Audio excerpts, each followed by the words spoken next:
What movie is a 10 out of 10? The Birdcage.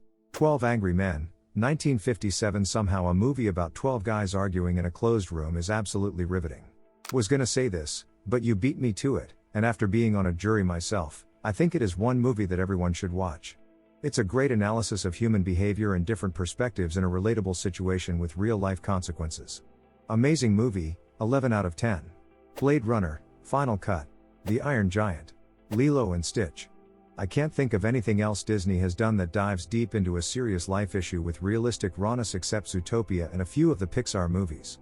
Lilo is one of the most realistic animated children protagonists with all her little quirks, and you can feel and see how hard Nani is trying to balance sisterhood and parenthood. It also functions well without a villain like an evil step-parent or foster parent. It's just a social services agent who realizes the tragedy of the situation. Even with comedy from the aliens, it successfully balances the tone and allows you to realize the tragedy and rawness of the situation. City of God. I can't really explain why because I haven't studied films and stuff. I can explain. Because it's a once-in-a-lifetime film, made with amateur actors, about once-in-a-century memoirs written by a guy that never wrote anything again. It bounces seamlessly between a comedy, a crime drama, art house, biopic, documentary, and a quirky romance movie. It's gritty, grimy, kinda horrifying, yet hilarious, uplifting, and a riot to watch. Also, the cinematography at times reaches a fever-inducing pace, or cleverly conveys some other contextual message, or plainly is just brilliant with shots and production design coming together. The scene about the apartment is a standout. Perfect film. Alien, 1979. My favorite movie of all time. Aliens always gets mentioned, but the original was always the best. Sci-fi horror at its best. 12 Angry Men. Every time I watch it, I find new details to admire. I really like One Flew Over the Cuckoo's Nest.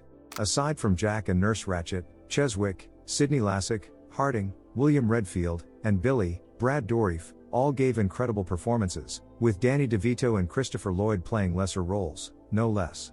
Clue 1985. One of the funniest movies I have watched, and I still quote it in regular interactions. You can't make an omelet without breaking a few eggs. Every cook will tell you that. But look what happened to the cook. Fargo, 1996. The performances in this movie by Frances McDormand, William H. Macy and Steve Buscemi were all career-defining performances, but what I don't see mentioned enough is how the movie is an antidote for Tarantino's style of criminals.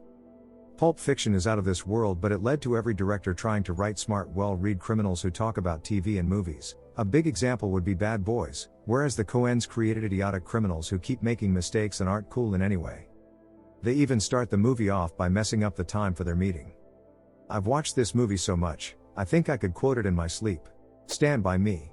I never had any friends later on like the ones I had when I was 12. Jesus, does anyone? My cousin Vinny. Say 7N. Amadeus. God, why the hell does Wolfgang Amadeus Mozart have such a cool name? Silence of the Lambs, no doubt. My grandma, I think she didn't know any better, took me to the movies when I was about 13 to see a double feature of Silence of the Lambs and Terminator 2. What a day. The Thing. Tombstone. Goodfellas. One dog goes one way, the other dog goes the other way, and this guy's saying, "What do you want from me?" Indiana Jones and the Last Crusade. I just love it so much. Gattaca is a really cool watch. Not for everyone though. The Usual Suspects. Terminator 2. Blazing Saddles. Mel Brooks is an absolute genius. Lord of the Rings. And Life is Beautiful. Aliens. Hey, thanks for subscribing and liking. It really means a lot to me. While you are here, feel free to hop on over to the last video. See you there. Ronnie.